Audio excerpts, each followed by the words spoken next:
Between 1890 and 1930, hundreds of large, structurally sound, ornate pre-1900 hospital and asylum buildings were demolished across North America and Europe. The official reason was always the same: incompatible with modern medical practice. But the demolition records never explain what specific physical feature made renovation impossible.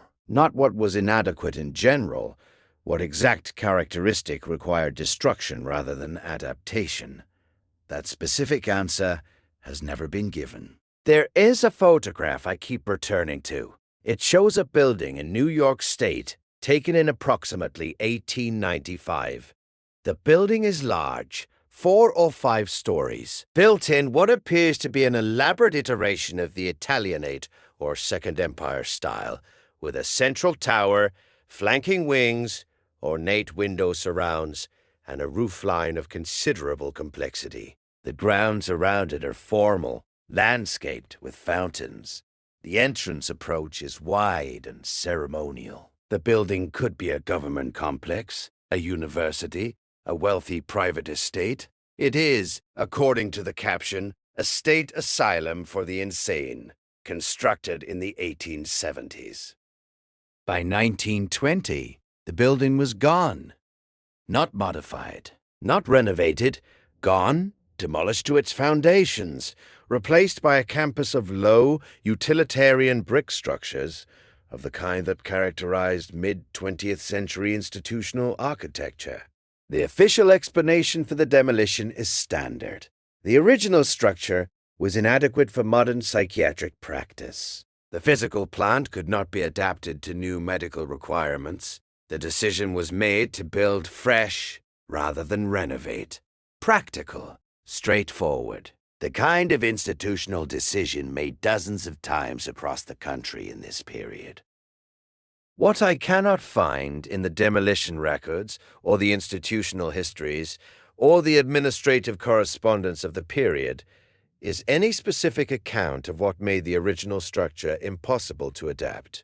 Not what was wrong with it in general terms. What specific physical characteristic of the building made demolition preferable to renovation? What was in those walls, in those foundations, in that spatial organization, that the new medical system could not work around? The official accounts say outdated. What exactly was outdated? What feature had to be removed rather than updated? I came to this investigation through a pattern of parallel cases. Not just asylums. Hospitals of the same era, the large, ornate, pre-1900 hospital buildings that appeared across North America and Europe in the decades after the Civil War, showing the same architectural vocabulary, the same dimensional philosophy, the same specific relationship between the building envelope and the internal spaces. Many of these buildings were demolished in the same window, the same roughly 1890 to 1930 period, with the same official rationale. Modern medical practice requires modern facilities. The old buildings cannot be adapted. Demolition and replacement is the only practical option. The pattern of the demolition is what initially attracted my attention. Not the individual cases. The pattern, the consistent decision, across multiple institutions in multiple states in multiple countries, that a specific category of building required demolition rather than renovation. Buildings that were, in many cases, large, structurally sound, substantially constructed of stone and brick that would have stood for another century.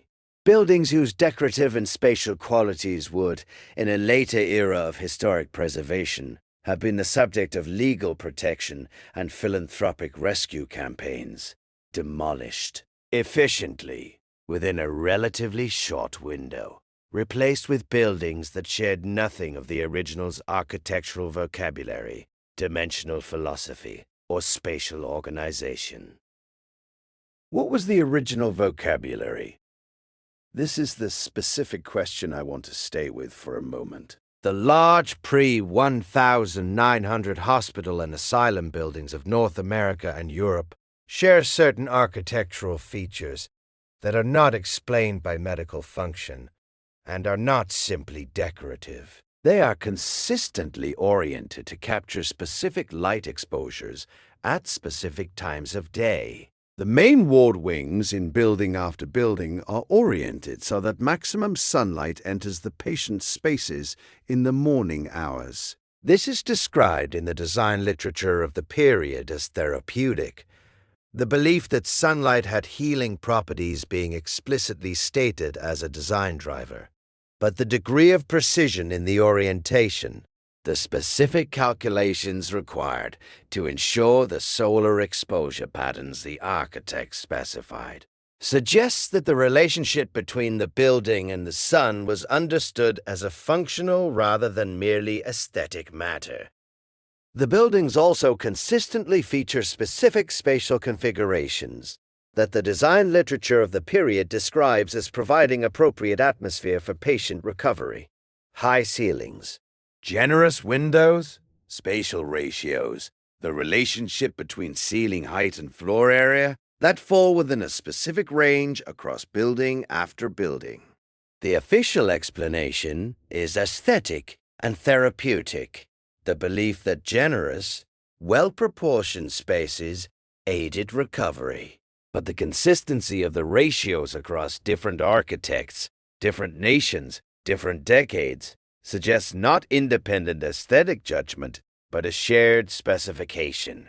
As if the architects were all working from the same brief, the same understanding of what spatial configuration was required for the building to function as intended. And the fountains. This is the detail that became for me the thread that unraveled a larger fabric. The large pre-1900 hospital and asylum buildings consistently featured elaborate fountain installations, often in the central court, often of considerable size, often designed with a specificity of water flow pattern that goes beyond decorative water feature. The fountain installations in several of these buildings were plumbed into the building's internal water supply and drainage system in ways that are not explained by decoration or even by the stated therapeutic function of moving water. The plumbing connections in the surviving technical drawings suggest that the fountains were integrated into the building's functional systems in a way that serving as decorative water features doesn't account for. Here is the hypothesis that I find most consistent with the evidence.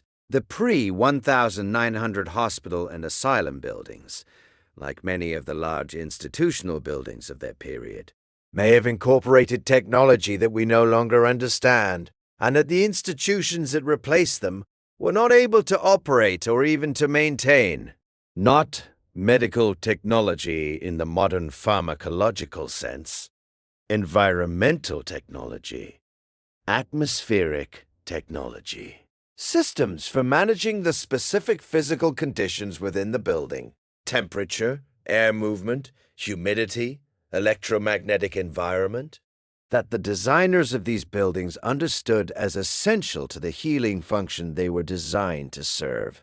Systems that were embedded in the architecture itself, in the spatial organization, in the orientation to the sun, in the water movement of the fountain installations, in the specific material choices of the walls and floors.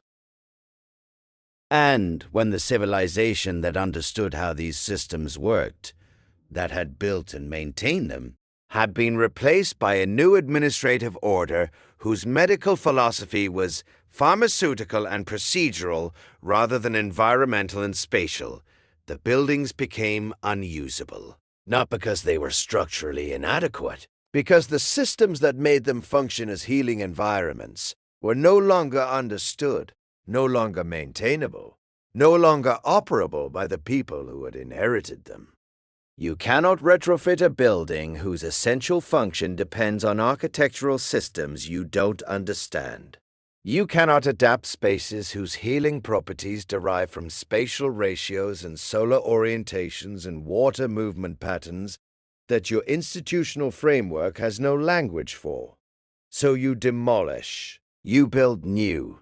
You build buildings whose function you understand, because they are built entirely from principles your own knowledge system has generated. And you describe the demolition as modernization, as the replacement of inadequate facilities with modern ones. Because that is the language your system has for the process of inheriting something you can't use and replacing it with something you can. The pattern of demolition, the consistent window of 1890 to 1930, the consistent rationale, the consistent replacement with buildings of radically different architectural philosophy, describes a specific historical moment. The moment when the people who had inherited these buildings finally gave up on maintaining systems they couldn't understand and decided to replace them with systems they had built themselves. The moment when the inheritance period ended and the truly new building campaign began. Not the building campaign of the 1860s and 1870s, which produced the ornate, dimensionally excessive, spatially sophisticated structures that are now themselves being demolished or converted to apartments.